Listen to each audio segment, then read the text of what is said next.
Welcome to the Golden Feather. Grab a pint, a plate, and pick your seats. Your hosts, Bartek and Chibibri, are back from their last adventures. And also Ra. Hola, ¿qué tal? Vamos a pasarlo bien. Hello, everybody. Welcome to another episode of the Golden Feather. Today, we are on episode, what are we on now? 133. Yes. 133rd episode. What did we title this one? Surviving Ragnarok or Life After Ragnarok? Living Through Ragnarok. Living Through Ragnarok, yeah. Because the Tolnar, they survived it, right? The end of the world was nothing for them. Yeah, as They Rag lived right says, through it. back from hell and just woke up in a tavern. You know, typical That's it. living through hell, right? There you are. So, speaking of which, today being August 5th, 2022, and since we are, talking about Ragnarok, we have a Ragnarok here, right? Right? How are you doing today, sir? I've been a bad boy. I've killed some people, and now I can. Oh no! Terrible person. My goodness. Oh, and hello there, everybody. Sorry, I would have been more conversational in the text talk before coming on, but I was fixing a whole bunch of audio stuff because, as you saw last week, Chibi and I traded places. I was on the road, so I had to adjust a whole lot of fun stuff. But speaking of the Chibi, how are you today? I am doing well. I was sleepy earlier, but I seem to have gotten myself a second win, so I think I'm good now. And yes, Second I loved wins Ragnarok earnings. Online. Yes, indeed. Good game. Yes. And Oh, me and that's Casey actually... Sorry, go ahead. Talking to myself. Oh, okay. Yeah, in case you missed it, I was traveling last week. It was fun. I'm happy to be back here, though, in my home setup. I can talk to you guys in comfort. It's amazing. And there's no, amazing, crazy glare, either. I hate you because I'm not on my usual setup, so it's like everybody who is on his usual setup must die. Make it look so easy. Oh, thank you, Theater Elf. Much appreciated. Thank Thank you for the cheer. And Alexia, welcome in. Cheers to you. All right, guys. So, I have a poll going up for 10 minutes for you guys to be able to partake in because I see what you're saying in chat. So go on ahead. Oh, a poll. Okay. We'll see what that's all about here. So, Rag, for those who do not know you, who are you? What do you do? Why are you here, even? What's it about Ashes that's got you hooked?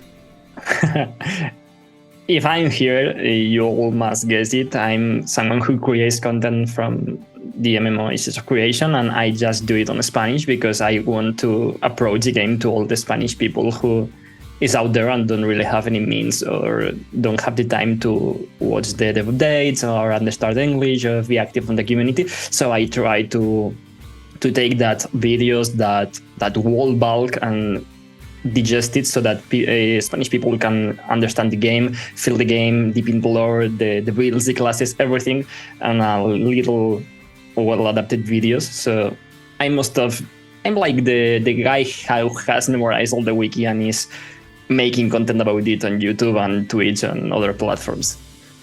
That may be it. Okay. So fun stuff. And for those who didn't hear the intro, doing it in Spanish. We got a half Spanish intro this time. I like it. Yes. I think the last one we had was just pure English, so we got a little bit more of your content and your personality in there, and I like it. Absolutely. I was actually just telling Rag before we started, I was like, you speak Spanish so fast.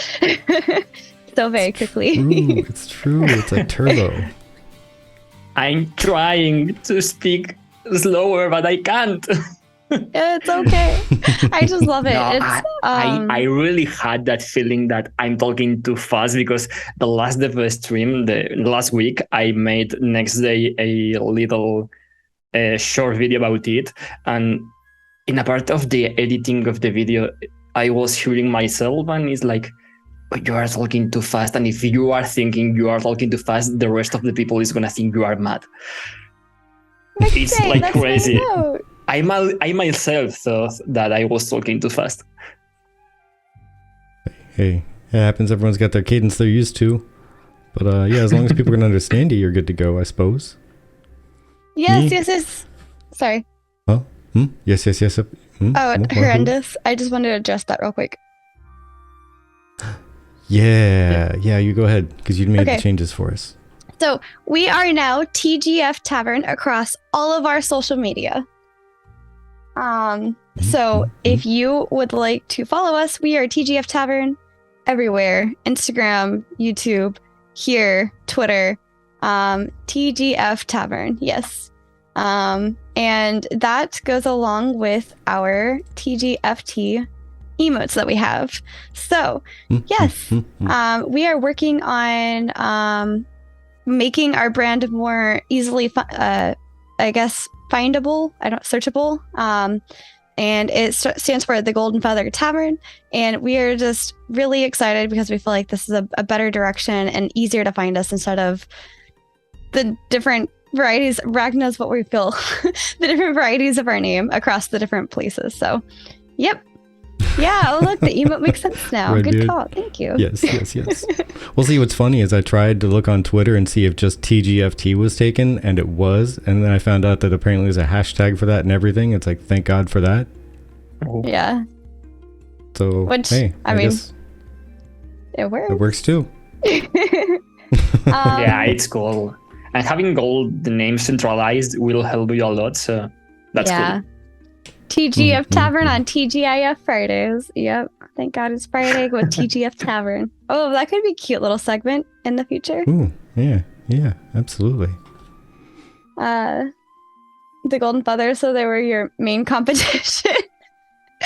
That is fair. Well, after a year of trying to get the Golden Feather on Twitch and the Golden Feather on Twitter because it was too long, we decided to kind of shorten it and make it a little easier to find. But by the way, the poll is about who is more excited about Tolnar, and we have me, more Tolnar. I think I've been swayed in terms of you weren't gonna do Tolnar before, but now you are. And I don't know, maybe you need to find out more. So yeah, sorry to interrupt, but that's the big news. We're still working on stuff for our rebrand, and this is just step one. Yes, we have a whole bunch of stuff coming. We just got to get all the pieces to fall together, and times and schedules to work out well for other people we're working with to get some more stuff done. Shinasa. We are, by the way, still looking for anybody who feels like editing videos. We got one person, but they can't work at lightning speed, so we got a lot to catch up on. So if you feel like doing some videos, let us know. We would love you forever. I feel you.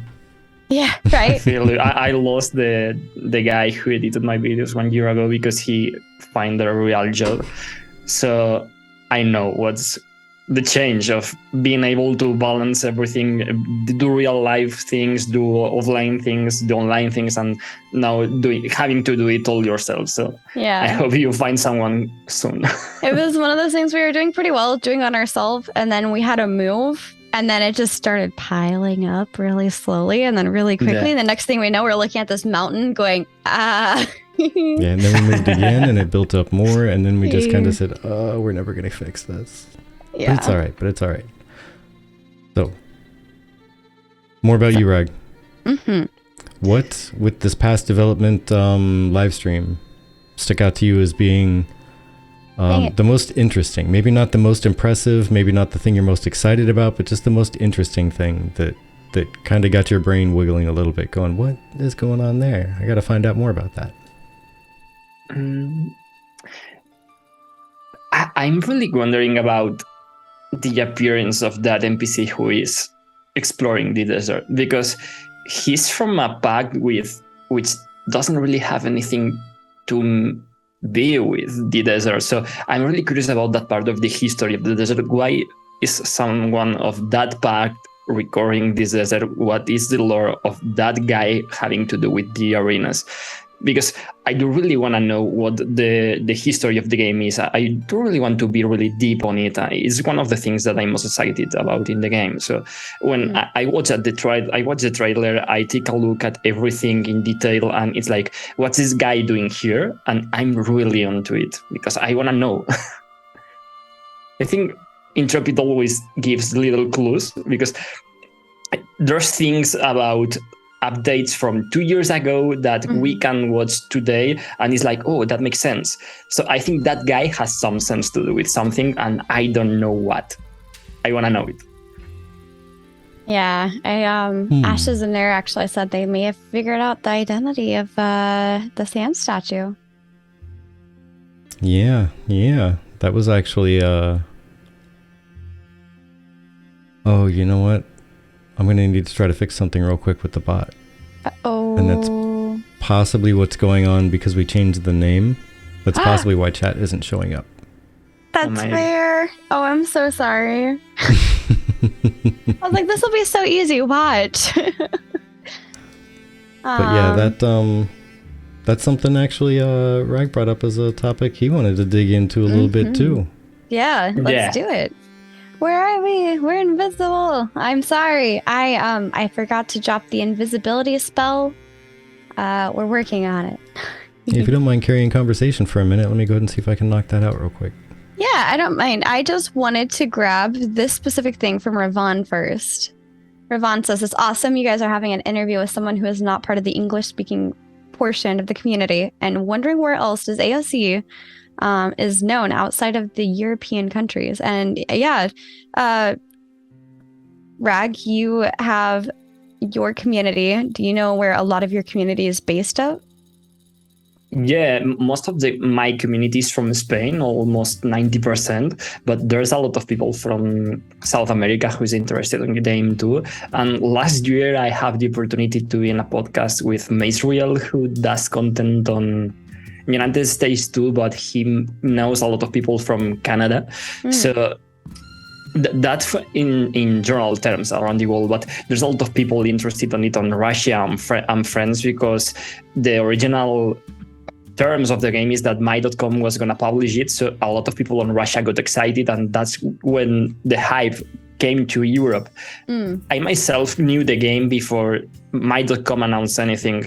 I've been following it since almost the start. I mean, the first Kickstarter it launched, but there's really a lot of hype here in Europe from the game, and you can take a look at that on the viewership on Ashes of Creation. 2 years ago, we were making the updates, and they were having like 2K people watching them. Right now is 6K people, and not only because of United States, where they are doing a lot of branding, but I think the whole world is taking a look on Ashes of Creation. They want to know what the game is doing, the developers are doing, because they are the future. They are trying to do things no one else have done on the MMO community, and that's cool because it's gonna make maybe like a new door to new things and a new future for the players. Not RuneScape old things or WoW old things. It's like it's new, it's reactive, it's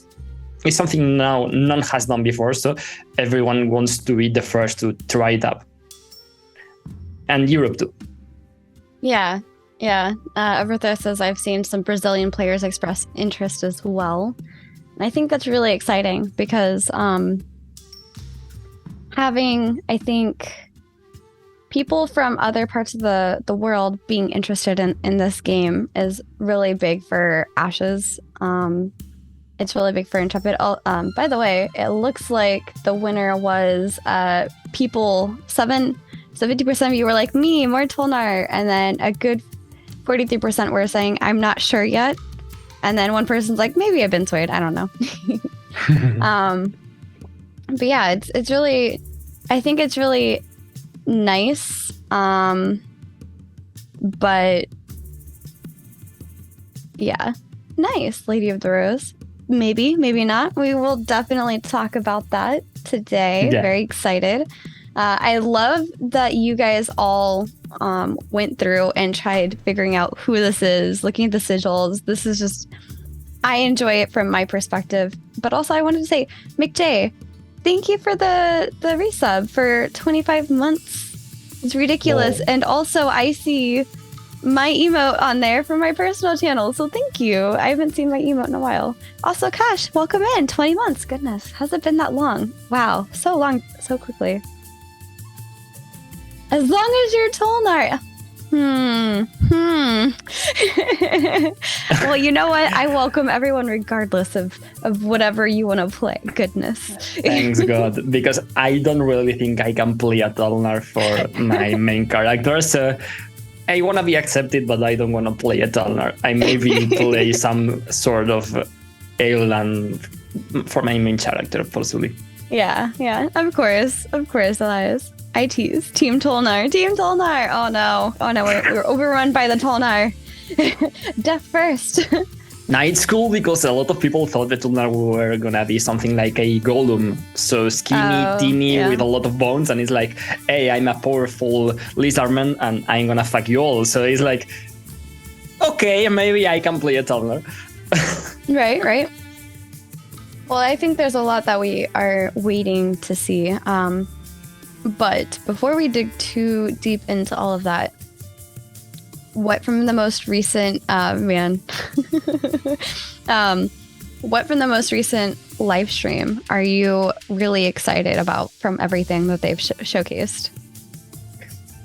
I'm really up to the software we are seeing right now on the stream, because it may seem in a close time gap that it's slowing the progress of creating the game because they are making a whole new tool for them. But this tool is giving them a lot of options to make a lot of places, dungeons, bosses, everything they need quicker and with a new level of quality. So I'm really up to this landform tool because I think they are gonna have a really quick progress now in the game, and that we are gonna be grateful of it because we've already seen the Unreal Engine 5 changes, we've already seen the new combat changes, but we didn't know how the world of the game was progressing, and the world is huge. So I like it because that's a lot of potential for the development of the game, not only quickly, in quality too. Yeah. Sorry, I love the Tonar. Goodness. Let's see. So you said you stepped away from Ashes for a second. What kind of videos are you planning on making coming back into Ashes? I had a really tough time before making my post on Ashes because my channel covered all the aspects of the game. You can find guides to start playing. You have 5 videos from 0 to hero, we may see. And then I have a lot of very detailed guides that guide you to the most complicated themes of the games. Really easy. But I didn't really know what to do when I finished those series because it's like I covered the old wiki, I covered the dev updates, I don't have anything new to show. And on that time, I looked at a lot of videos from Narc, other creations, your podcast. Like I said before when we were talking, the forums. And there's a lot of people who is making content every day. There's people who is theorizing about lore. It's people who is doing really awesome arts. So right now, thanks to Bartek, who the other day on the creator content creator Discord said something about the sigils. I told already earlier to you. I thought about a new series. That's what I'm currently developing. It's a series focused on the lore. I'm really gonna cover the Unreal Engine 5. I'm gonna cover the new mechanics because I'm really curious about if they are gonna make a GCD or any different mechanics to the combat. But I do really want to go deeper on the lore because we have a lot of cosmetic packs. We have little chunks of lore we can relate to other updates we've seen. And I do really want to take my channel to a more lore aspect right now. I want to really dig on that lore and find the little clues we have to make a whole lot, a whole map of that history and trying to do something like a time lapse or trying to know the chronological like order of events. Yeah, I like it. I do really want to try to do that. That's awesome. I think that sounds really neat, and I'd love to see how that unveils itself as you go along. Yeah. And I think I love just hearing what everybody's thoughts are on their content. And I mean, we're obviously here to share your content and things that you want to do. And Shinaso at least sounds very interested in that as well. So you've got at least a couple people here interested. Yeah, he's my mate. We were discussing last night about the statue lore. Nice, very nice. But I think that's the cool thing. And we were talking before about how you were using sorry, I was reading AJT's. AJT says, really good lore content creators are actually really cool. Great to watch while playing the game. Absolutely. Because then you're getting information about the game that you probably didn't realize while you're playing in a way that's not like breaking of like your storyline. In fact, it's something really cool because the way Intrepid Studios plans that the player discovers the world is doing reactive quests. You are going to have to update a certain level of the node to have some type of new lore quest. You are going to have to do some event. And right now we are having to go deep on the wiki. We have to take a look on the dev updates. It's the same thing we are going to make in game, but we are doing it in real life. So it's really cool because it's like playing the game before the game is released. Yeah, exactly. And just finding all the little Easter eggs and things like that. And Vertec looks deep in the must figure this out trail. So yeah, it's not going to be able to fix the chat thing while we're live. We're going to have to wait until afterwards for that for sure. Okay. It's about to be a jerk though. Might just need to let that go for now too. Okay. Well, I can always just go and copy paste what I have here for the guest. That works. But we were chatting just before about how, which is Vertex and my purpose for making the Golden Feather, about how you were enjoying listening to our VODs to hear what was happening on the forums and stuff like that. And what do you think? Like, I feel like ours has a little bit of like a datedness to it. Like after a certain point in time, our content is only like so good versus the lore that you make with the lore videos. That is something that people can listen to time and time again and, you know, go back and listen to like, okay, so this is the lore that they released at this point in time and this has been updated since then kind of thing. So do you feel like that will help with your channel replayability and things like that and like people being able to find enjoyment in re-listening to it?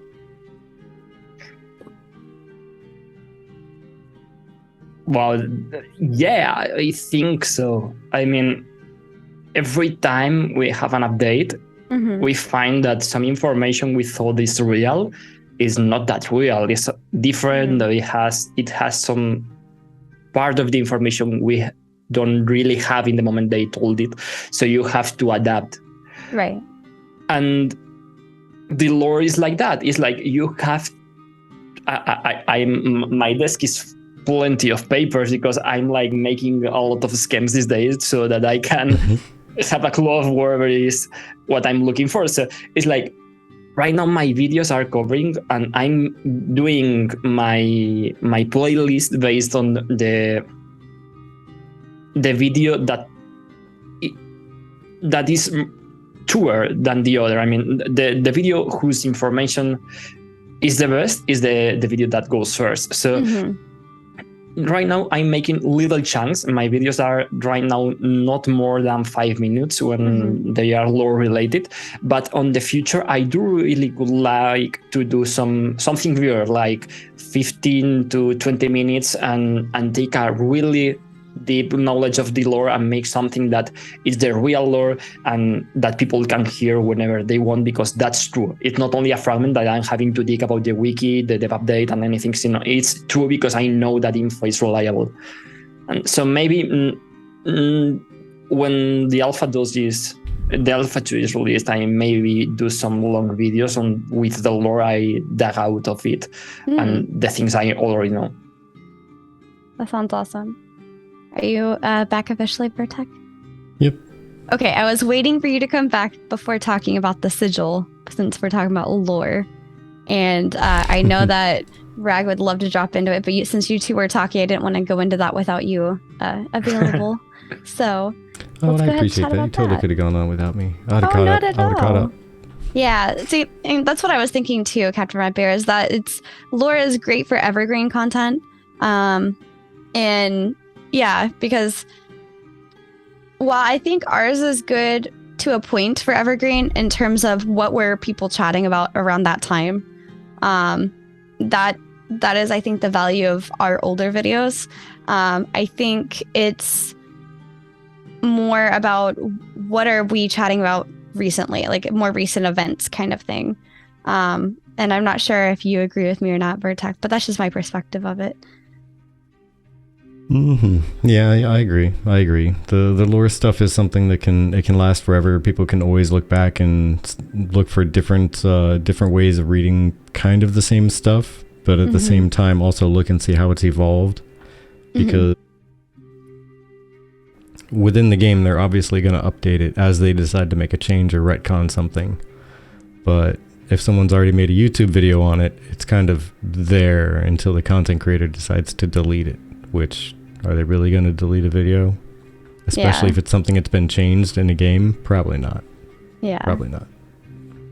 What's happening now versus what's happening then, and how then is affecting now. Yeah, that's true as well, Captain Red Bear. Also, thank you, Grand Tag. Welcome in, Cat Red Bear. Hey, and by the way, I see the name Shinaso. I actually just saw your name in the forums today as we were looking through for a couple new topics. Yeah, he's super active. In fact, the topic about the Sun Mama, he brought it on the Spanish community, and it was really cool because we were discussing like an hour about who's the mama, is the people who's telling that it's an alien queen, right? No, it's like that's cool because having someone who does research the forum, usually it's cool because there's always unexpected things there, and it's cool to find them. Absolutely. So you were about to start talking about the sigil stuff, but didn't really talk about the sigil stuff. Yes. So since you were really excited to go on about it, how about, how about you intro the topic there, Rag? Yeah, Rag, go for it. Yeah, sure. When I discovered that Vicky statue was on the video, I thought that it has to be a goddess. But because, as you said on the Content Creator Discord, infinite sand is coming off the hands of that statue, and it's like, maybe it has some type of powers. Let's research it. And then you have the think about that sigil on the crown he's using. And I started to check, and it results a Valium sigil. But the god the Valium reverse is a male, not a woman. And that statue, it's like, it's not a man. At least not a man with short hair like we usually think about it. So at first I thought it was it's definitely the very goddess feminine. Yeah, I thought it was the god of hope, with bilunar, always reveling, because it's a desert, and the Valium governed that. But I tried to go to ancient times, and maybe that desert don't really have to be a desert on the Vera. We don't know. Maybe in the past it was some type of forest. And I started to take a look at the tower we see on the sands. It's a rain tower. We only can see the base of that, and it's like some type of Gothic French structures. It doesn't really have to be a human tower. It could be some elven structure. Because I don't really think Kalar made that on the desert, if the desert is that. So maybe we are talking about the forest, which knew about the corruption and suicided itself to a desert, not being in agreement to be submitted to the corruption. Maybe it's a desert from the past and the Kalar made something, and we don't really know. But then someone on the forums said that this statue could be one alien queen because the sigil is the same of the armor you just showed on the screen. So I made some research, and that armor is from 2010, and it's the order of the defenders, the protectors. An order we knew nothing about because on 2018 they weren't telling any lore on the cosmetic packs. But the sigil is the same we know of the Veilun. And the guy on the forum said, maybe this is a alien queen that made the order of the Steel Bloom. But the Steel Bloom has an entry on the wiki, and you can find that the Steel Bloom armor is different to that. Both armors have engraved flowers, but the Steel Bloom has a real flower which is wrapped by a blacksmith to the armor. So they are not the same order. So I don't really think that this statue is some alien queen, because that's from the time of the corruption. That's from the time of the meteorites. That's from the time that we have to take an exodus to the Sanctum. Both orders look similar, but don't really have the same armor. And I'm really wondering, is she a goddess? Is it a god of the Kevlar that maybe, like the Liberty statue in New World, was gifted to the Veilun by the Kevlar? I don't really know, but I know it's not the goddess of Ho. It's not the god of Ho, and it's not a Kevlar queen. So the only thing I know is that I do have more questions now than before I started researching about the statue. I love it. But it's really cool. Yeah, your research into it really shows, and your excitement about like connecting the pieces show as well. What do you think, Vertek?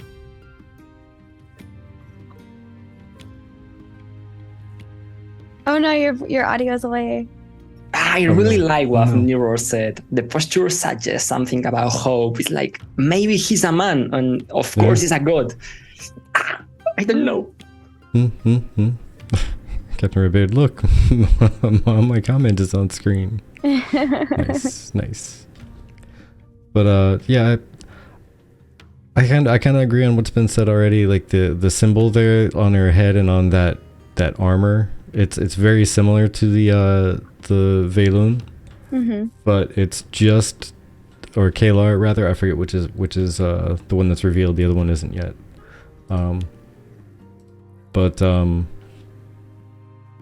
It's just a little bit different. And I mean, if that's a statue from before times, they obviously wouldn't have been one of the individual, like the split races. Like we're probably not going to find any symbols from, say, the Vek or the Renkai, because they were the Kai Vek orcs before running away from the planet, right? That was one of the parent races. So it makes sense that would end up being like the parent race that just kind of diverged into the other symbols. Yeah. Oh man, I love how lore hungry you all got over this though. And this Steven armor needs to set, give us more. Yeah, by the way, this armor set is the one that I regret not buying. Like the one thing out of everything that they have released that I was I like, think that was the more maybe paladin-y not. one, right? Yeah, Is that the one you were that's like, the one thing that I really, really wanted, and I didn't realize when it was over, and I ended up getting a paycheck. That opportunity. Yeah. I do really regret too. Well, what I did is I set a goal for myself. I said, okay, so doing bills and trying to be smart with this, how about when this paycheck comes around, I'll buy it. That paycheck came around and it was like 2 days too late to buy that armor. Yeah. Womp womp. I didn't really have money back then, so it was like when you go shopping and you are at the mall and you're seeing everything and you want to buy everything, but you can't go past the class. It was like that for me. It's called like I went to the store every day. I saw the pack and it's like I want to buy it, but I can't buy it, and it's like I've always regretted it. Yeah, see, that's just the one that's very, very, very like, that's a tank. Sorry, that's a tank right there. That's a tank, and that's medieval, and that's not fantasy at all. It's like you are a rock. You are here, and you have your history. It's super cool. Yeah. But yeah, that's the one I actually regret not getting. There's so many others that I was like, well, maybe I'll go ahead but I missed it and said, whatever. whatever. I'm already imagining people are gonna shout silently saying, "The lore!" Hey, thanks for swinging by, Redbeard. Enjoy your Yeah. lurk. Enjoy your lurk. We don't have a lurker Hang chat around. yet. Also, our bot Yeah. is down if we did have one, but yeah, we Yeah. gotta fix it. I may have to create a guild and name it the lore so that people can shout, "The lore comes for us!" where we are attacking. That would be really awesome. There you go. That's funny. I enjoy The that lore actually. is coming. The lore is coming. We got Those beaten by the addicts lore. are here. Feed them. The Give them lore beat books. us. Oh my gosh, Maggie's little bird. Oh, why is that so adorable though? Why? Right, it is. Why it is it so cute? I thought it was a joke when I first saw that pack, and now when I see the Riga 3D, it's like, I kinda like it. Every single time that happens to us where we're like, I'm not sure how I feel about this cosmetic, and then they render it and they show us like the in-game version, and we're just like, Yeah. why did I not get that? Oh wow. But Yeah, there's so many things. I that's one thing when it comes to the art that they need to, I think, focus on mainly is getting all of the cosmetic art stuff up to date so that they're selling stuff that they've actually made. Oh, Revan, nice. so mean. Got to get lunch somehow. May as well pick it up while you're taking the caravan cross country, right?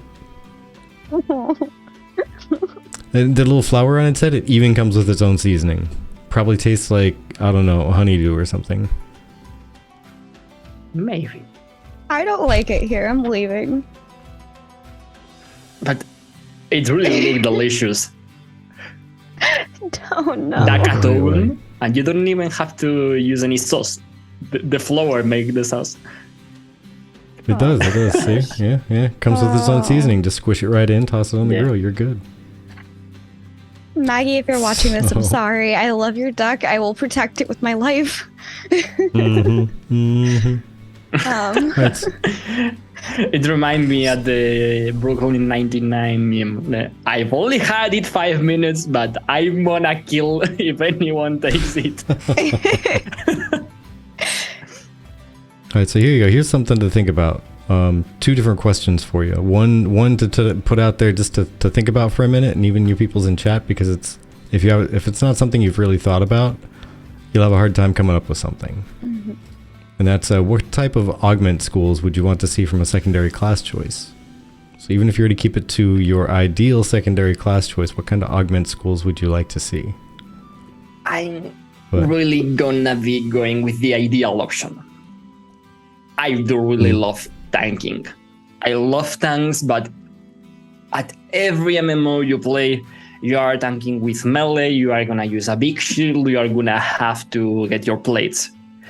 And I would really like to have some magic augments on a tank that make it viable, so that you, instead of being a full towerman, you can use some magic shields instead. Mm-hmm. I know the augment don't work that way, they only modify your basic skills, but I would really like to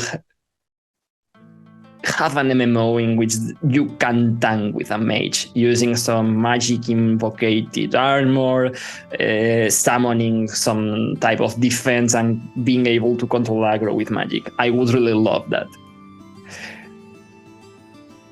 I know, in fact, Steven said in a point that the tank with a magic augment would be great, but I don't really think it's gonna be meta. So if you want to play on a hardcore basis, you are not gonna be able to use it. But I think I'll go with a main character using tank and mage.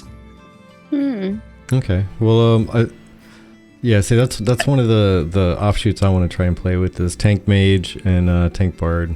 But what the more interesting question, I think, though, is going to be what augment schools do you want to see from a secondary class choice? For instance, how they've already said, Steven's already said about a couple of things with the mage, like there'd be a teleportation school that would augment your skills with teleportation, and then another one would be an elemental school. Well, what do you think for like a ranger? What would you want to see, like for I think schools of teleportation augments. is gonna be a must in most of the classes, because they said that if you're a fighter and you have a dash to your target and you have an augment of magic, and in magic you have an augment of teleportation, you're not gonna rush to your target. You're gonna teleport to it and you are gonna apply the effect. You are gonna have a lot more viability in combat that way, not only in single target, because your target is not gonna be able to react to what you are doing, in massive content too, because you are gonna appear behind an enemy and you are gonna be able to trespass the defending lines. So I do really think the magic teleportation augment is gonna be awesome in most of the fighter classes and most of the melee, because they need it. It could be awesome to a ranger, like you were saying, because you're gonna be undetected. But I think teleporting is gonna be some of the most useful augment on the game, and I am really hoping to watch it.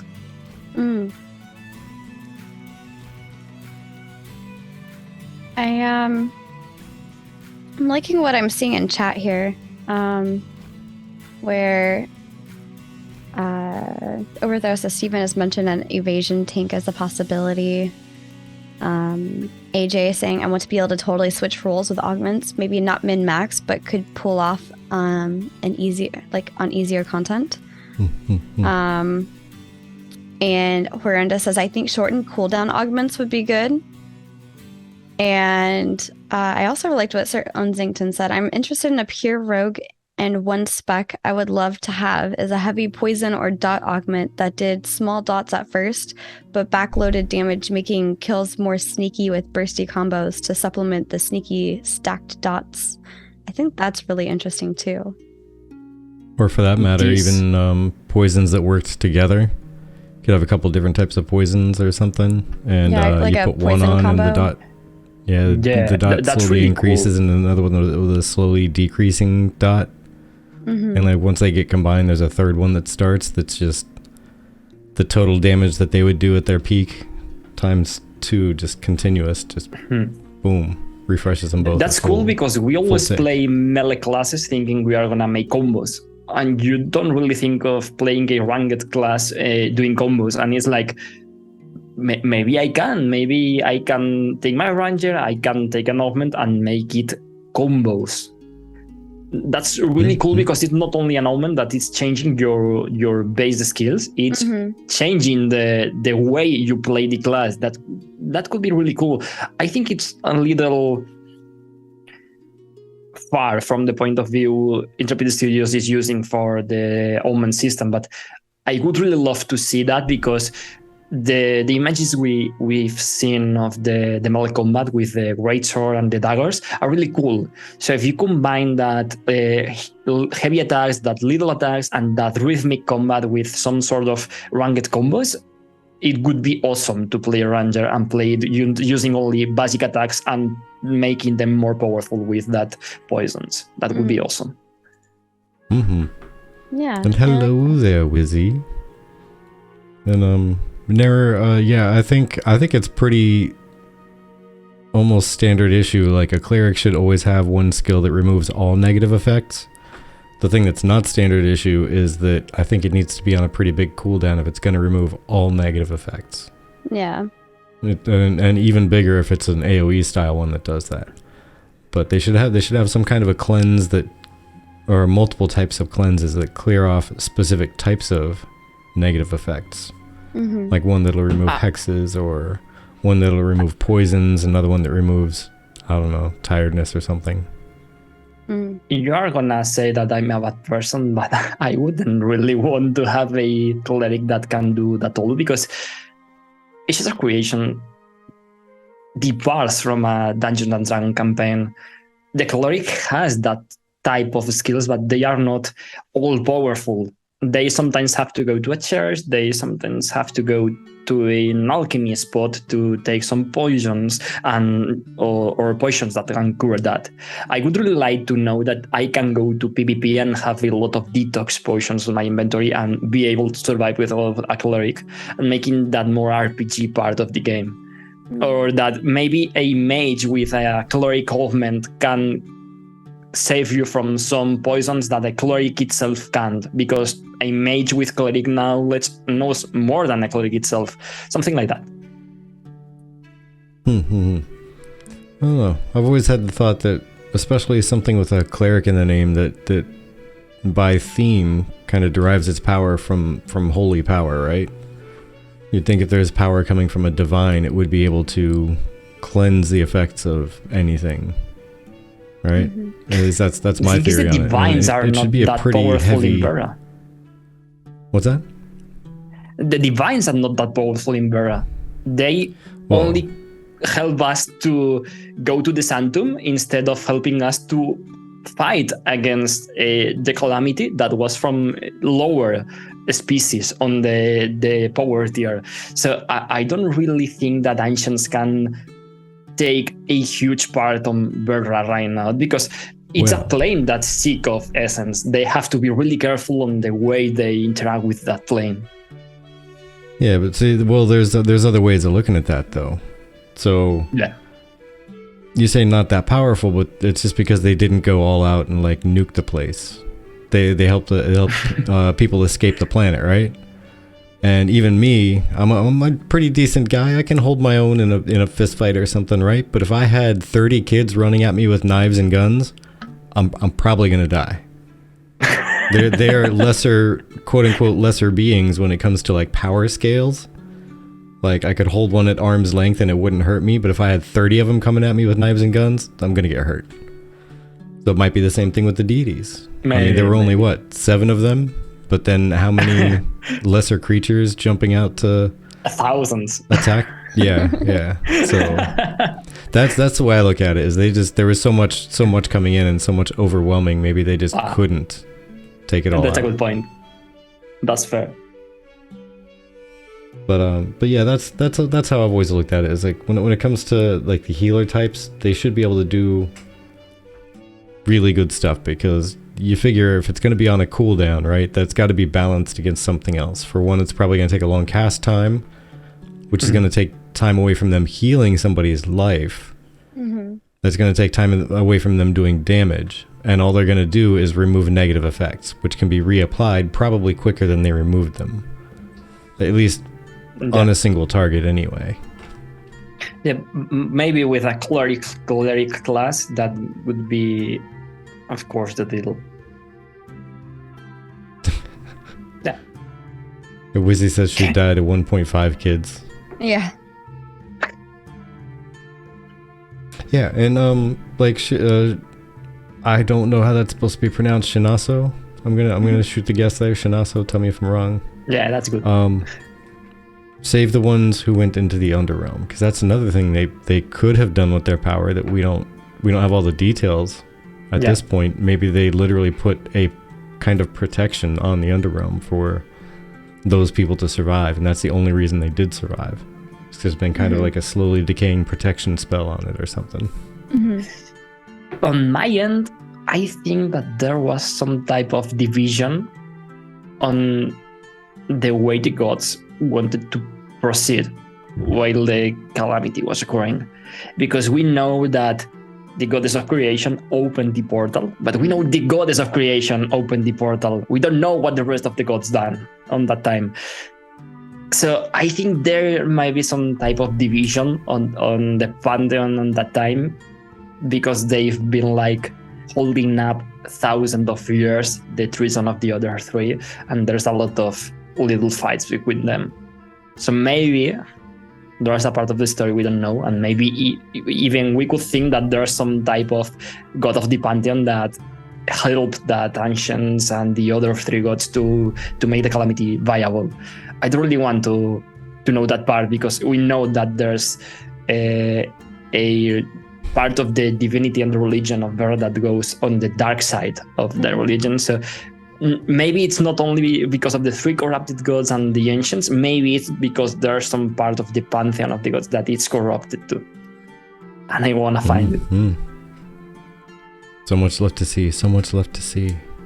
Indeed. The goddess of fate was playing poker. Nice. Truly the goddess of hands right there. entered the emo phase. Or the goddess of palms. Goddess of palms. Woo! my mistake lives forever. In infamy. Oi, oi, oi. But yeah, the back to the original question. The augment schools. Because we were talking about this with the discussion of all classes can be any role to a degree, depending on your secondary. And that's one of the first things I thought about when having that discussion was this question is the different augment schools of tank.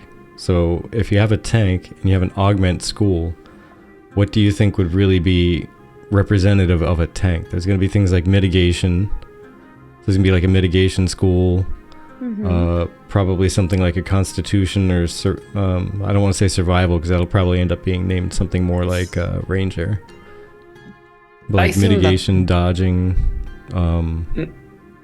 Maybe it goes with the trinity of stats. We know that we have HP, we have stamina, and we have magic power.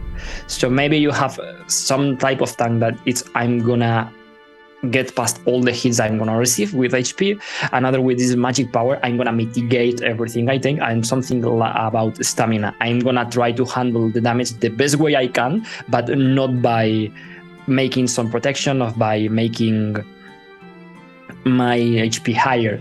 I'm gonna try to adapt my style of fighting to the fight on it. So maybe that's 3 types of augments based on HP, magic power, and stamina. And I think that's applicable to every class because every class has those 3 stats. Yeah, I think also having defensive capabilities, like making it harder to take hits. Yeah, some kind of an... Sorry, go ahead. That was it. Making it harder to take hits. Oh, yeah, something like an intimidation school or something like that as well. Because if somebody picks up, tank as a secondary, they're probably going to want to be able to, anger whatever mobs are out there so they can pick them up for the party's safety. Yeah, the thing is, from my end, I see it this way. If you take a tank with a tank secondary class, you are gonna be a great tank on PvP because you are gonna be able to handle a lot of people. But if you want to be a tank on PvP, you are gonna have to make that mix. And you are gonna be tank first and fighter second, so that you can control your anger, for example, and take the aggro. So I think it will depend on the way you are gonna play the class, the type of augment you are gonna use, and also the secondary class. Because it's what you said, you can make every class, every role. You only need to make the great combo. Even you can have a first class ranger, a second class tank, and you are gonna have a lot of HP, so you may be applying poisons on the middle of the pool and surviving. That's viable. You are not gonna be the best, but you are gonna be able to do it. Right. I just know I want to see them make tank ranger be able to range tank in some way, shape, or form. I'm kind of interested in what a cleric rogue situation it would be like. The whole shadow disciple or probably pretty cultist blasphemous, thing. I'm imagining. But couldn't you imagine applying poison when you attack something to get a little extra buff of healing, and then transferring that into healing? A little necrotic life stealing there. Yeah, a little bit. Well, I mean, that's what the cleric is supposed to be, right? You're supposed to kill to heal, kill to give life. Yeah, in fact, in the rebuild, we saw that it has some damage over time abilities. Yeah, being able to shift into the shadows, and get aggro off of you a little bit. Things like that. Imagine just a healer coming out of nowhere and just attacking you. Yeah, the first thing that jumped in my head with Nera's comment, I can see cleric rogue having good detaunt abilities. like mid-fight, hey, don't you see the cross here? I'm a good guy. Why you got it? And just a quick knife comes out and stabs him. You push a button on your divine sigil and a blade appears. And Yeah. are you sure you want to do it? I'm a man I'm of God protected here. by God. That's Yeah. funny. Stab your enemy, drop aggro. That could be cool because you can use a cleric and have a secondary augment on rogue, and you can apply some type of healing to your party mate, and that healing is healing him, but apply some sort of poison to the enemy that attacks you. Mm-hmm. That could be cool too. I also like that the tank rogue is called a Shadow Guardian. Kind of sounds cool. Ooh-ha. Yeah, see, there's so many cool sounding names. My goodness. Shadow Lord. Ugh. I remember playing Arcade and trying out a lot of different classes because the names sound cool. Mhm. And this is the same. It's like, that's cool, I want to be that class. People want to be frightened when they hear my name. Mm-hmm. And then you die. Yeah, and then you die. But yeah, quick stealth augment to a defensive skill makes sense for cleric rogue to make enemies lose target for a sec. Yeah, and that would also kind of help with maybe some PvE aspects as well, Yeah. where maybe you're able to remove the, I guess, ability to get hit for a second. Maybe not completely, but just in some manner. Beastmaster sounds cool. Absolutely, it does. I'm just looking over here at the stuff. Like the Oracle sounds interesting. So the Oracle, I kind of, it gives me the idea of being able to see in the future, right? So cleric mage combo, being something like, I feel like you would then rely on the elements to do your damage and healing rather than like the gods and your worship, stuff like that. So like the way the secondary is augment will be very interesting, I think. Indeed. Depends on what they pick for all the augment schools. Yeah. Do you think the augments won't have an enormous impact in the class names or somewhat roleplay tags? Yeah, Steven has said that picking your secondary augment should blur the lines between classes and not actually change your main role in the Trinity. Yeah, I think it should have like maybe some self-heal for cleric secondary, for example, but... Well, Go yeah, ahead. see, the conversation I was talking about having with somebody earlier specifically covers that. And I spent, no lie, about 27 hours digging through every single dev live stream at double speed, looking specifically for every comment on that stuff. And every single time they say he says blur the lines. He's saying blur the lines so that you can play as a different role. And because he says in the Trinity, there's normally a Trinity that has just tank, healer, and DPS. But they specifically are designing the secondary augment system so that you can blur the line and play as a different role. Now, the roles he just defined were only those three. They weren't talking about so you can play a different role like cleric, because the three roles that he mentioned with the previous sentence were tank, DPS, and healer. And that's it. So he is legitimately talking about being able to blur the line and play into those specific three roles.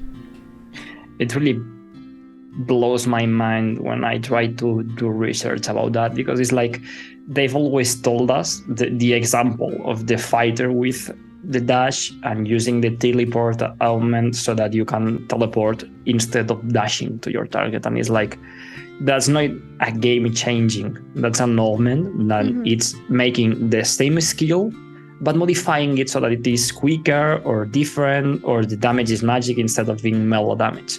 And it's like that blur the lines doesn't really match it, the examples we know about combat, that is changing the description of the skill, not the effect.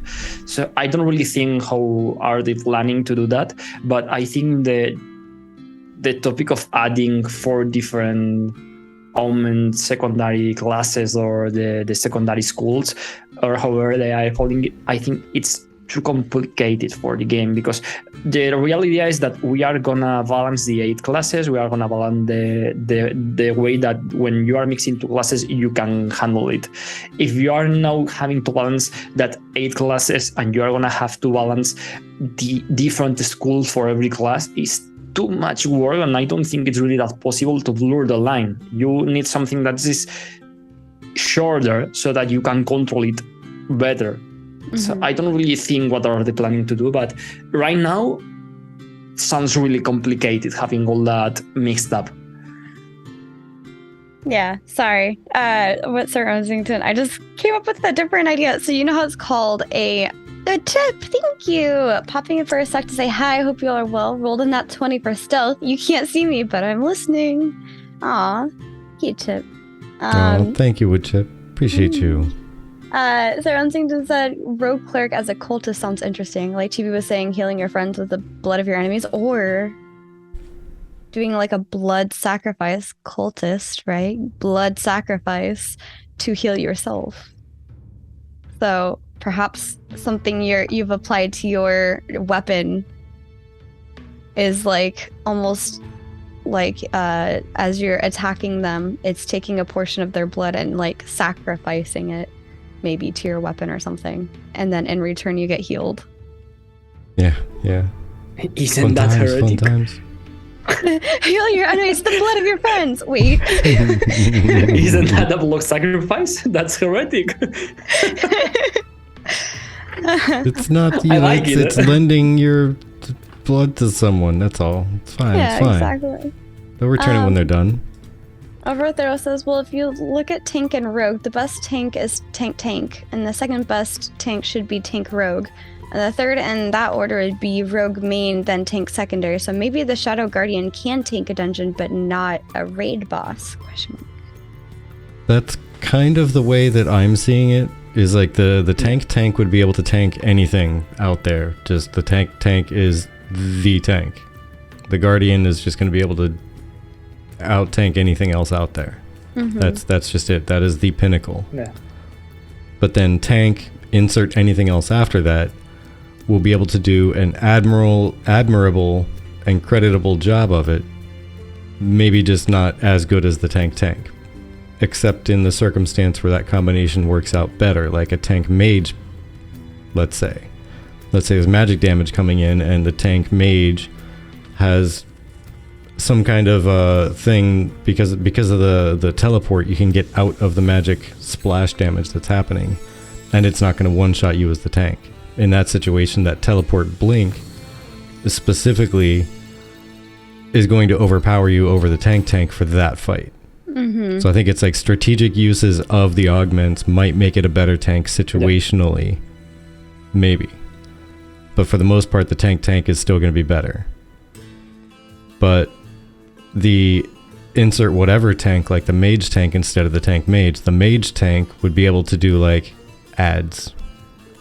Like random mobs are going through a dungeon for fun when you're not pushing the edges of your skill set and your character gear and everything. Right. You're just kind of out adventuring in the world, and yeah, sure, I have a tank secondary. I'll tank for clearing trash. Why not? But going really into even like a dungeon that idea. boss might be challenging. That could be really cool because you can run a whole dungeon using, for example, a fighter on first archetype and using a tank on secondary archetype, because you are going to be doing damage, but those skills are going to defend you. So you are going to have a good full control, let's say. But when you reach the boss, you need a tank who is first archetype tank, because he has to endure the attacks of the boss. That could be the way of using the different classes on different distances so that you can have the best outcome. Yeah. Sorry. I liked what Fauci said. If we get monk, let it be a Western monk, like Catholic monk who specializes in copying pages in the Bible. That would be different. There you go. So augment school. Sorry. Copyright. There you go. Augment school copyright. I was thinking with the bard, because you know how bard's supposed to be like jack of all trades, so offensive, defensive, and buffing. If you have the augments from that, then I was thinking it would be kind of cool to be able to have like a choice when going with your secondary of how it augments. So maybe when you put up a wall, there's like a demoralizing wall, or the wall is something that encourages the party around you. Like, yeah, we've got a wall, we're strong. Like, I don't know. Just thinking of the wall ability that the tank has. But then allowing for also like buffs and stuff. You know how they can bards, especially in like D&D, can cast like bardic inspiration, things like that. Mm-hmm. You're talking about putting up a wall. Mm-hmm. So bard summoner summons a wall of people that start doing like a stomp stomp clap, stomp stomp clap. Oh gosh. Then he starts playing his little like when mandolin. you are low level, only one person appears, and when you are high level, 50 person appears. Like you are not famous enough at level 1. Yeah, starts getting everyone doing some pump up songs, kind of like a Knight's Tale. Yeah. Bixby hands. Yeah, Bixby's hands. Oh my gosh. Ooh. I kind of like the visibility of monster levels and HP topic. Yeah, that's an interesting one. That one's very much an opinion piece. Like there's not really like data to prove anything better or worse. That's very much an opinion. Right. Which is fair, because I mean, opinions from things that you've learned and chatting about, I guess. But it was talking about like visibility of monsters and HP, seeing monster HP and level. Would it make a big difference to you, or would it make the game more or less exciting? I don't really care about watching the level of the monster or the HP. I mean, I think the system Black Desert used on the day was cool because you didn't really watch you couldn't see the HP of the monster until you've killed it sometimes, so that you have learned about the species and you can control it. I like that system on the HP, and I would love to see it back on Nature's Creation. About the level, I think with the Unreal Engine, the wall mapping, the ability to crawl, use the jump, the parkour skills, I think they've made an immersive world, and I would really love to have no level showing on an enemy for that world. And I don't really think that we need it, because they've already showed a lot of the monsters, the enemies. On Alpha, we could watch all different repertoire of monsters, and I think you have a sensation when you come on a zone and you watch an enemy and say, I'm gonna be dead if I try to kill it. So I think they have the opportunity to do that really visual, that you can fight with someone with has a scrap armor because you know you're gonna beat him, but if he's using a really tough plate with a lot of detail, you know he's gonna kill you if you are not wearing something similar. So I think they have the opportunity to go visual on that, and that would be awesome. Yeah, I think so too. Yeah, I personally, sorry. Oh, you go ahead. I was just gonna say, just mine's really short. I personally like going up against people that I know what like their level is, because then it kind of helps me see what I can handle by myself. And it's just one of those really, really cool just I guess sorry, go ahead. No, I mean, the idea on dungeons, for example, you know, you can go to a dungeon and go to a level on the dungeon that you are not already prepared to overcome. So the idea is go there, try to fight a monster and die. Learn, explore, leave the RPG part of this MMO. Don't really think, oh, he's level 30, I'm level 15, I'm gonna die. It's like you are losing all the point of Nature's Creation. But I also like just seeing, like, mainly because I mainly play healers, so knowing what I can handle by myself versus what I need Vertec to come beat down for me is kind of an important, like, marker for myself, because then I'm like, oh, look at, I'm doing so much damage. I can take on this thing all by myself. I'm getting more powerful or just better at playing, who knows. Knowing when to call for help. Yeah.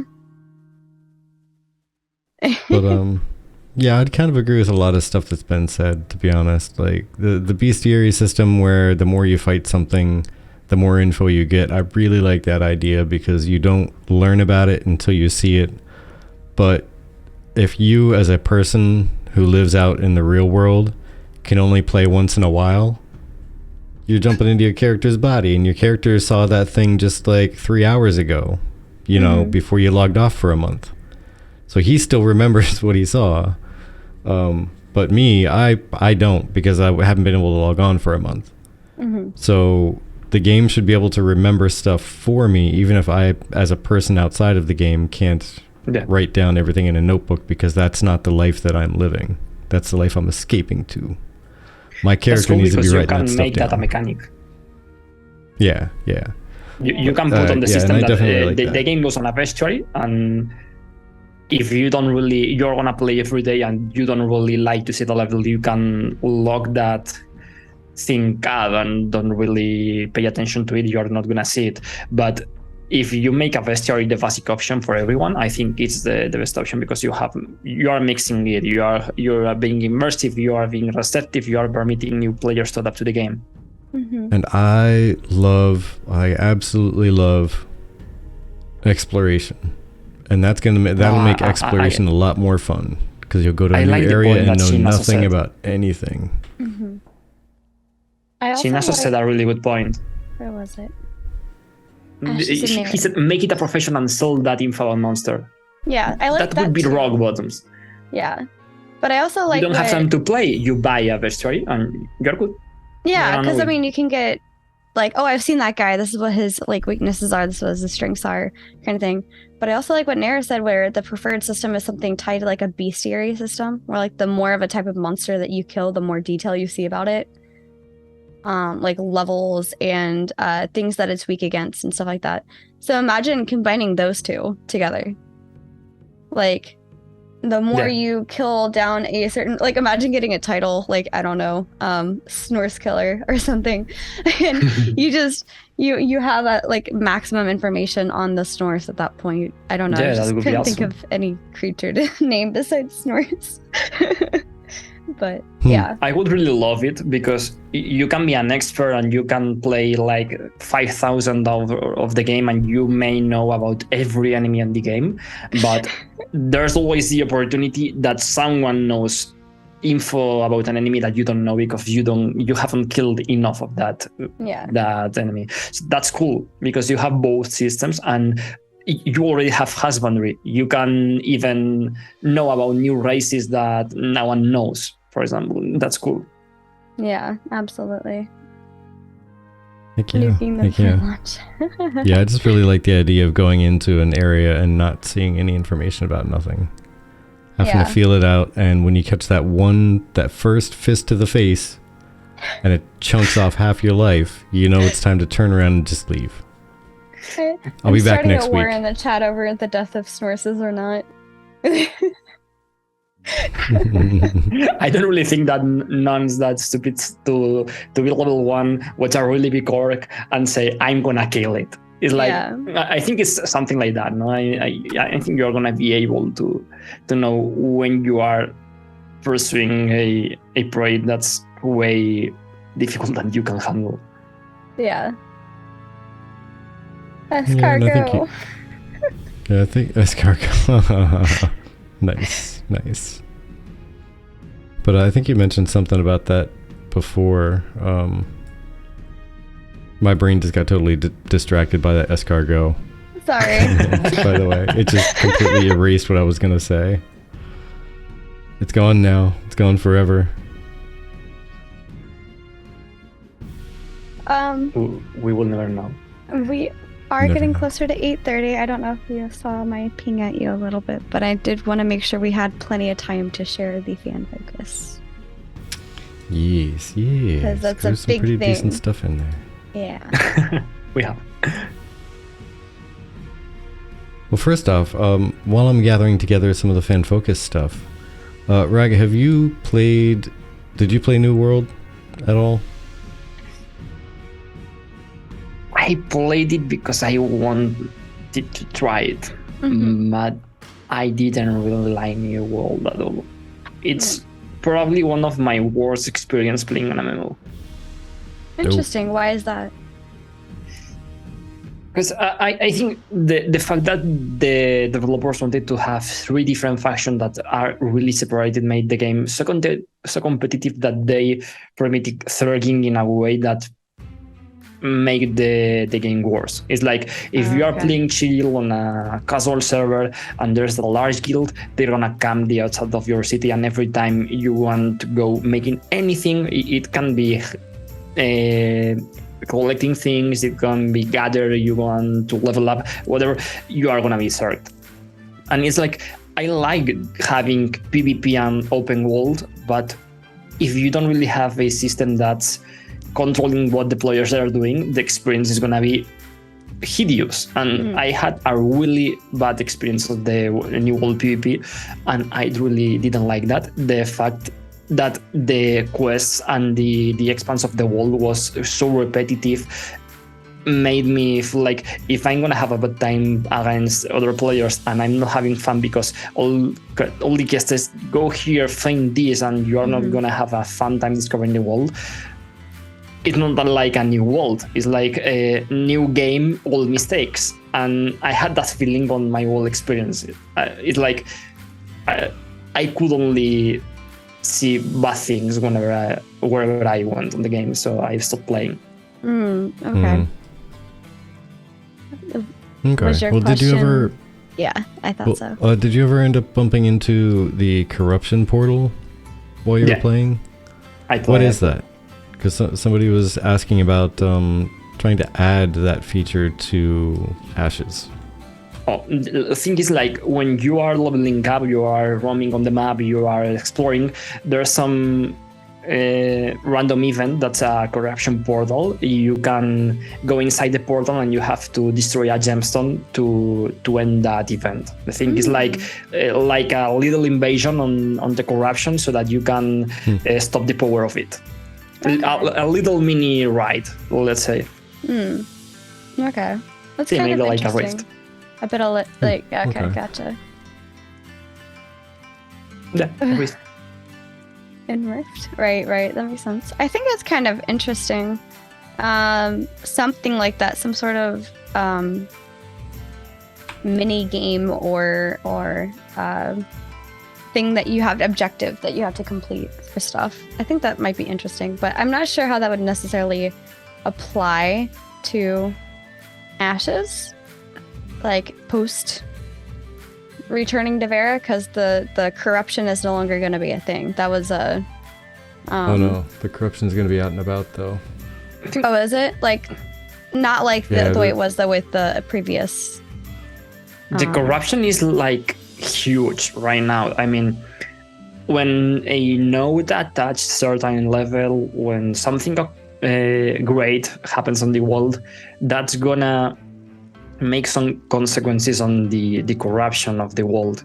Maybe a invasion event from the corrupted monsters, maybe that some part of the world gets corrupted because you haven't paid attention to it and it's underdeveloped.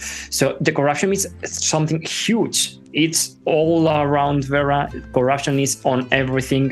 There's enemies that have control for the corruption. There's zones that are under corruption influence. So it's not like a mini event. That could really be cool because we have events like the Monster Coin in which monsters are going to attack a city. So why not having a mini corruption event?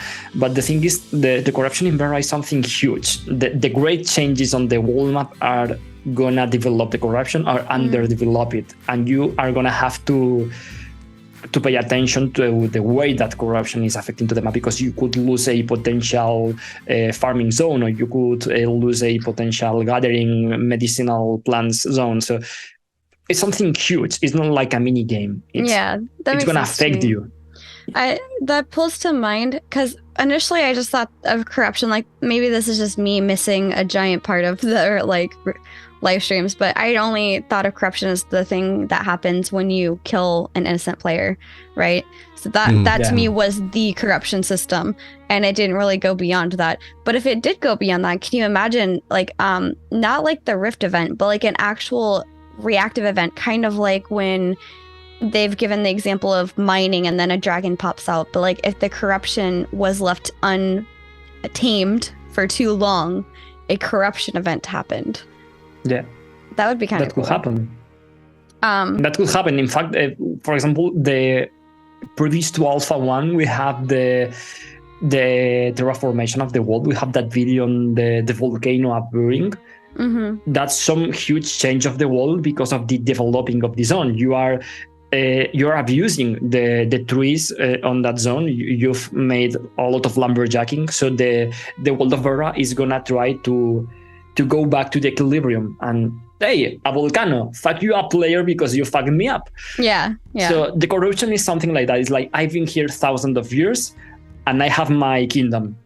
You're gonna mess with my kingdom, you are gonna be fucked up because I'm gonna send you a huge horde of monsters, or I'm gonna take a raid boss near to a city because you are taking part of my kingdom. So that's what's gonna happen on the corruption. It could really have some type of mini event, because the corruption system of the player is that you are being influenced from the bad existences of the world. So you are gonna let the corruption enter in yourself because you are killing someone who doesn't really need to be killed by you. So if that could be cool, if, for example, a lot of people kills other players in the same zone, that's corrupting a zone. That could maybe have some type of repercussion and have a little event. That could really happen, but that's, on my opinion, they haven't really said anything about player corruption affecting the world. It's only a system to control the PvP. Gotcha. Okay. Yeah, in fact, good chip said it. It's super interesting because Steven said that the corruption on the snow zone on the Unreal 5 engine had to be cleansed. And that's lore-wise with all we know about corruption. In fact, I'm preparing right now that video about Unreal Engine 5, so I just watched that part. Yeah, he was mentioning that there was going to be some areas that the corruption would grow and you'd have to beat it back. When you want to maintain your city up, you have to pay taxes, or the city is gonna underdevelop. You're gonna lose your tier of the city, and you want to maintain the node. You are gonna have to cleanse all the corruption and all the bad things near that node, because that affects the quality of life and the developing of the node. So you are really have to take care of the environment. Yeah. Yep. Gotcha. Yeah, okay, that's right, Shinasa. I forgot about that, honestly. Yeah, Red Dragon on the north of the map. I killed it quite a bunch of times. Yeah, as if we didn't have enough Snorse nightmares to begin with. Nero's over here talking about getting a flying Snorse. Imagine just the little snail squishing around on the ground and it just flops out wings and starts flying away. Oh my gosh. Okay, great. And the water one reminds me of a Pokemon that's coming to mind at the moment. What? Talking about Alpha 1, there's another cool example. Lapras, yeah. Do you remember the spot in Alpha 1 at the middle of the desert? There was like an underground cave with a raid boss, some type of spider, or huge spider. That zone was a corrupted cave, but there was no corruption around that place on the surface. So maybe that's one of the zones that if you don't control, you don't kill enough enemies on that place, the corruption is gonna spread. Yeah. Could be. But, well, speaking of not corruption, but spreading positivity. So some of this fan art here? Yes.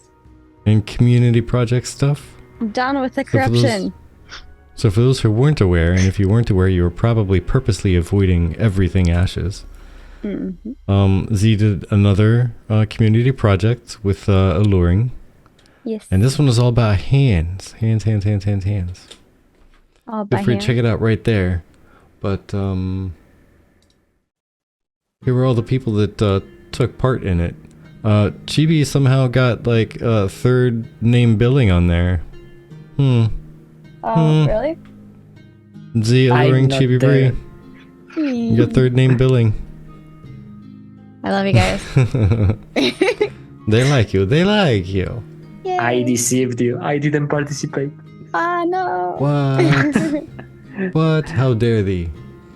I was so focused finishing the degree, and when I realized it was like, what's this? Oh no, I'm late. Oh, no. Yeah, no, see, we're the ones who are supposed to always be late. We're always telling people, I'm sorry, it's coming, I promise. Yeah. But yeah, check that out. That's how it turned out. In case you I have really not love seen it. yet. It's really awesome. Freaking neat.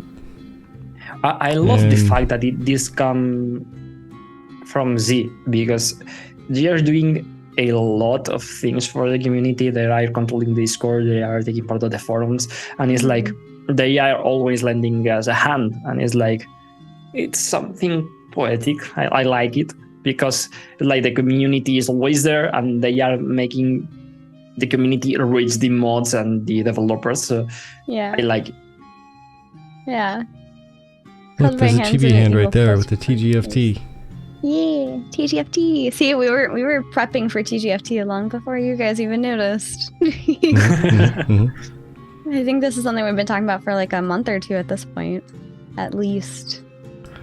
Oh, longer than that if you want to talk about the art that one girl has been taking a little while to get back to us. Mm-hmm. Do. And I found my hand in here somewhere. I found Horrendous's hands. It's like evil power stance. Yes. Just for I fun. see Horrendous on the screen and it's this hand going "Rrrr." I really love the fact that everyone's trying to do something different with his hand so that they can then see where their hand is. Yeah. It's awesome. Like, that's Some mine. people got flags. Some people got We also had no idea what they were going to be I bet used you for the that's images. DA right there. That's funny. Some blue light. Nice. Somebody has their hands, like each of their hands is holding a sword, like in mid swing. I forget where it That's was. right. I It was have somewhere two over here. swords on my flat. I'll lose an opportunity. He's it just stinks. This thing is like super low res. Takes a minute for it to update. Yeah. I like it. Yeah, I thought that was really cool, and I know it took a while to do this because jeepers, unless there's an application I know that's just like put in some words and we'll fill everything in, then they had to hand size all of these pictures to fit in all of Yeah. this here. Yeah. I Do thought all of these by hand. Yeah, By hand, get it. that's the first thing I thought about the project is like, wow, one by one, making the font of facial creation is like, it's a huge work. Yes. Yes. Yep. It was a gigantorous undertaking. So props to Yeah. them. Indeed. They're always doing creative stuff, and I like it. Yeah. And now that I mentioned it, I'm like stuck on trying to find the hand with the sword in it. In fact, Like, where that is image it? is so huge that most of the PCs that could try to run it maybe would crash. So Maybe. Yeah.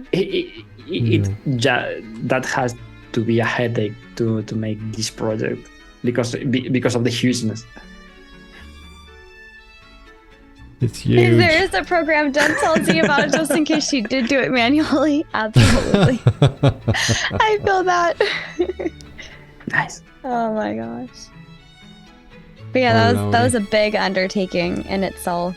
Grabbing all of those and whatnot. Yeah, I think one of the big reasons that I need to profusely thank her for doing all that stuff is because somebody is doing it. That means I don't have to come up with those Yeah. ideas and then do them, because one, coming up with the ideas is not a strong point of mine when it comes to creative stuff, and two, that's just so much work. Oh my lord.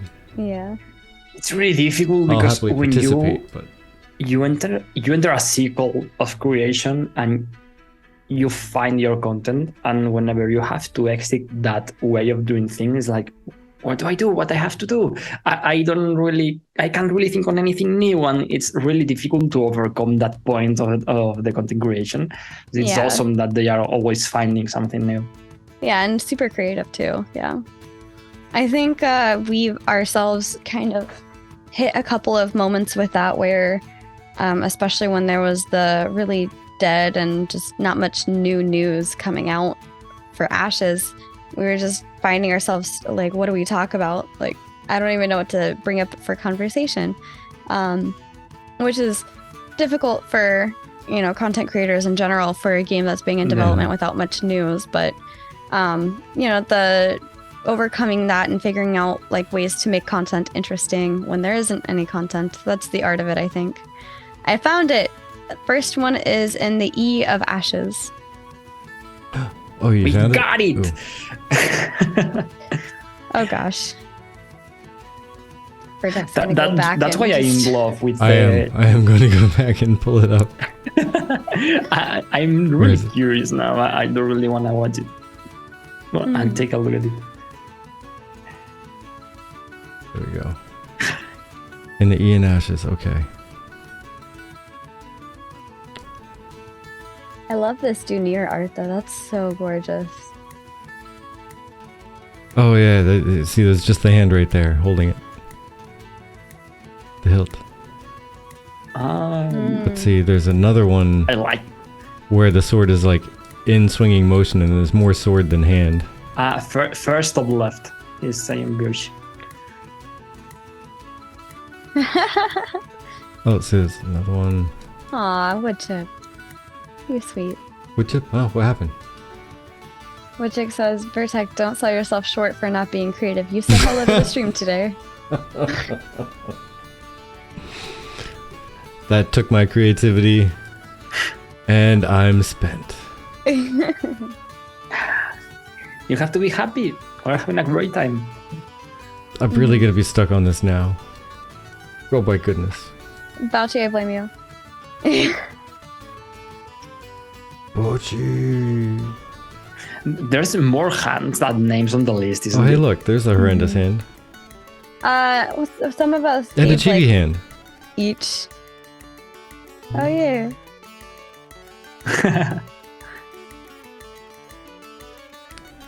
Sword, where are you? I can't live life until I see the sword. I saw the sword. Now I need to open There's up one my in eyes because I E can't of see it again. Ashes, First of left. The E of Ashes and the first of left, maybe. You're. It's a combo message. Oh, okay. Okay. I'm leaving it alone. Shutting it down. I'm shutting it down. Alright, but I'm sorry, theater. there was this one. Oh no. Name is left off the list. I thought I was too. Look like a second or third time because it took me about 3 times to find my name. I was super Where's sad Waldo? when I saw it, too. Exactly. Hand edition. Yours the first I saw that I knew. But yeah, then there was this art somebody doodled. Everybody's gonna be confused on what to call me soon. This one is really cool. I really like it. Johannes Doodle. on the forums. Ah, Dunar Alvarad. Hoodsman and his mount. Thank What you. happened? Goodness.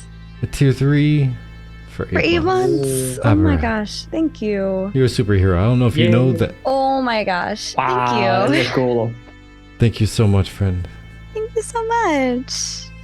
Welcome in, everyone.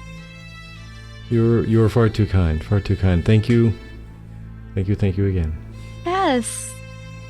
I'm very glad that you love our show. Thank you. It means a lot to us. And I'm very glad that we have your It does. support. Just know you don't always need to throw subs in there. We Yeah, appreciate you just jumping in and saying hi. absolutely. Oh, phew. Thanks for But checking yes. on that, Nara. Thank you. Glad you found the tea elf.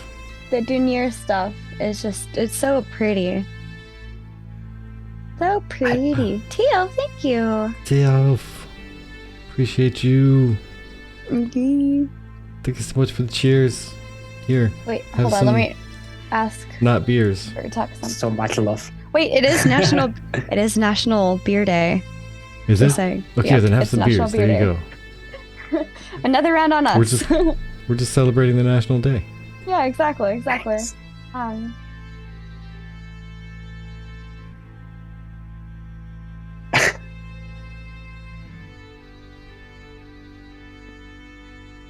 But yeah, I love the greens in that Dunir Woodsman. I Yeah. like that because it's viable. I mean, then you are nomads. So we know they live on the summer island. Mm-hmm. So their base is there, but there's a lot of Daniel that we've seen on a lot of dev streams and everything that do a lot of different things. They can they can hand curing like they said on last year's Extra Life event. It's cool because it's viable, and I love the fact that Daniels are nomads because of that. It's like you can find Daniels everywhere. Yeah, absolutely. Alright, It's now- more viable than Pyre Woodsman, that's for sure. Hydrate needs to be beers. I actually don't like beer. I'll drink a No, cider she though. Keep ciders on hand. Mm-hmm. For the weaklings. I mean, for the chibi. Watching you. Got my eye on you. Alright, I so would yeah, like this to have next a beer. stuff for art is Ugh. freaking bananas. It's so pretty. I was just looking at it. Like, I don't know, or I didn't know until today, that there was a whole other, like, AI art generation machine out there. But now I I saw know, the one that was an application on and I think it's the better. Apple Store. Yes, this is the AI art. You are correct. Yeah, this stuff is insane. Mm-hmm. So apparently, they put some text, and the first block right there, they just put in Ashes of Creation, comma, Alpha 2 released in 2022. And that's the art that was generated out. Very interesting. Oh, And then there was just Ashes of Creation, and they got this art. It's really, really cool. In fact, there's one image with like a tree, and on the middle of the tree there's the runs. It's awesome. It's like Elden Ring. Yeah. yeah. And then look at this upscaled version of some of these. These are so How pretty, freaking you guys. nuts is that? So pretty. Thing is, that's a Discord, and you can join the beta on Discord, and you can try it yourself. So it's really cool because there's a lot of mobile phone applications that you can use to do that. No? But the quality of these ones is awesome. So Yeah, I'm just really as a curious user, how I much it love it, actually but as a costs. content creator, I love it even more because it's really hard to find some type of image when you're looking from something so specific, and having the opportunity to make this image and say, hey, I have a different image from everyone, and it's generated for me. It's cool because it's a really useful resource for us. Yeah. One of my favorites is the one that's above the Cleric MMO one. It's one of my one that's- favorites. It's above where they said the text they put in was Cleric Healer MMO. Like the one above that is my favorite. I like the ones with the word portal on Oh, them. okay. Mm-hmm. Have to go down. That big places with 2 doors. That's awesome. Yeah, some of this stuff just came out absolutely insane. It's beautiful. Look at those honestly. phoenixes. Those phoenixes. They're so pretty. It's a resource for content creators until the AI learns how to copyright the strike. True. Yeah. That's funny. I actually would like to figure out what this AI is so that I could try seeing what they would come up with the Golden Feather. It's a mid-journey. You got the name of the AI on the top of the forum post. Okay. You can join the Discord right now if you want. Yeah, it's called Mid Journey. I think I have the link sitting around somewhere. I can send it over to you. Yeah, Oh, we I are love that. revamping the whole Lessons of Creation website, the Spanish website that I'm running. So I'm really looking forward to use this AI to make some posts so that I can have Nice. some different images. Yeah, look at this one though. That one's my favorite so far. I like the fact that I don't really Let me know see. if the Can I shrink AI the whole is thing diving down? on Google to find the Ages Creation logo, but that chest plate really looks like the eagle of Ages Creation, the phoenix. Yeah. It's so Gonna pretty. make this a Oh little my bigger. gosh. Just for those who are following along and not going over to the forums themselves. There we go. Yeah. Look Wait, at you could pull that out? What? that. Hmm? Oh, it looks like you pulled out the... For a second, it looked like you pulled out the image and not the background. Like a PNG of it. Without Oh. the background. For a second. I mean, you was can like, what? always, yeah, you can always do like the right click, open image in new tab or something. Oh, yeah. And then download or whatever. But Oh, yeah, good. Enjoy. this was my first time seeing anything about this AI art engine, and Mhm. it's not too expensive. I might tweak a few settings and play around with some stuff. Because I know Yeah. if you join their Discord, you can play around in there and get like, I think 25 art images they'll let you just kick out as a trial, and then after that you have to buy a membership. Yeah. I could buy it. I'm really in love with these images. Yeah. And this one, I would love that as a friggin' piece of armor right there. I love the would buy one it. with the blue wings. Yeah. Mhm. It's awesome.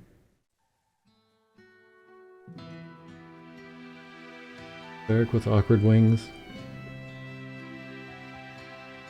Cleric with awkward face. He's an ancient. He's from the external space. Yeah, there you go. That's one of the deities. It's one of the 7. I would love it. He looks awesome. That one is the blue wings though. Yeah, that's the one with that's the my blue tank wings right is there. awesome. That's my tank Nice. cleric.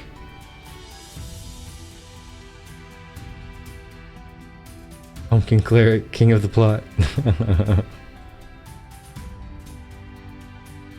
And apparently they just typed in Stephen Sharif and got that. Yeah. It's interesting. Yeah, yeah.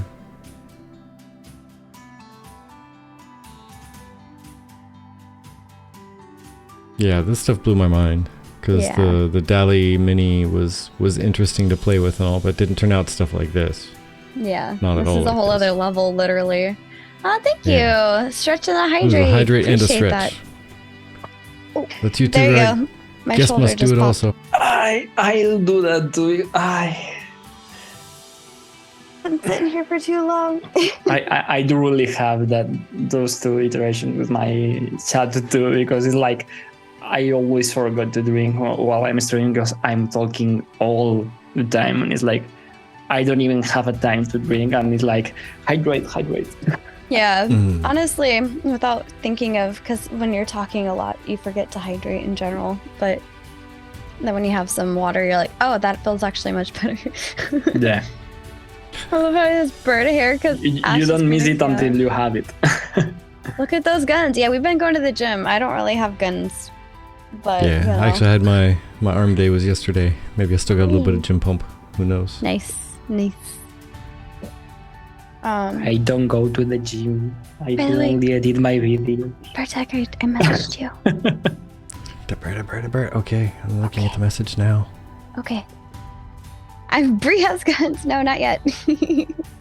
But we have been working out a lot, actually. We've been trying to get back down in get rid of the COVID weight, I guess you could say. Yeah. But okay. So looking at, since it's already almost 9, looking at people to raid, it's all of our usual suspects. So I want to know, who do you guys want to see us raid? Because we'd like somebody new. and there's nobody in the Ashes of Creation specific forum or tag category. So yeah. Yeah, hopefully somebody we haven't rated yet so we can share the love. Spread it out. Someone new. It's okay if they're a VTuber, by the way. We're fine with that as well. We've had a couple of VTubers on our channel. Or Rag, if you have anybody in your community that is possibly streaming. I don't really have any friends who's streaming right now, I think. Okay, that's fair. It's quite late here. It's like 3 a.m. here. Oh, that's fair. That's fair. Oh, no. VTuber disclaimer. I'm just saying, we've had a couple of VTubers on, and so I am working on a PNG tuber. Oh, you are? Nice. Yeah, I'm making my red mage from Final Fantasy XIV, and I'm trying to have a PNG tuber. Not a whole VTuber, but because that's super expensive. Yeah. But there's sometimes when you want to farm and be chilling, you don't really want to be in your webcam. So I'm working on a PNG tuber so that when I talk, I can have 2 different images and some expressions. Oh, very And nice. I don't that want would to be brush chill. my hair today. Yeah. I don't have fur. I just cut it. I have never heard of that person, Horrendous, so we can definitely do that person if you would like. They're You playing do Dungeons that. and Dragons, and they also don't have follower only mode on, so it's really nice. Okay. So that feels like a perfect segue from Ashes of Creation. Mikote forever! So join us. They are a bit larger. It's Dungeons and Dragons Online. Okay, I almost thought it was like a different thing. So D&D Online. They're a bit larger than Oop, us. this but one's maybe counting down really quick. it shouldn't. It only counts down initially really quickly. Okay, well, yeah. Let's get more people into Ashes. Vertec, go! All right, if you want to drop a quick like 15-second something, now's the time. Now's the time. Bye.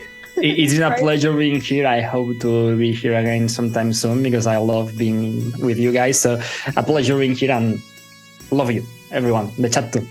Yes. As always, you're always welcome back. You've been out here before, and you can come on here again. It's a great conversation. We love having you. Everybody, thank you for stopping in here, spending your time with us. You do not get time back. You spend it once and it's gone forever. So time is very precious. We appreciate it being spent here at our lovely indeed. tavern. No refunds. But until next time, because this raid's about to run away with us, I bid you adieu. I do. See you next time.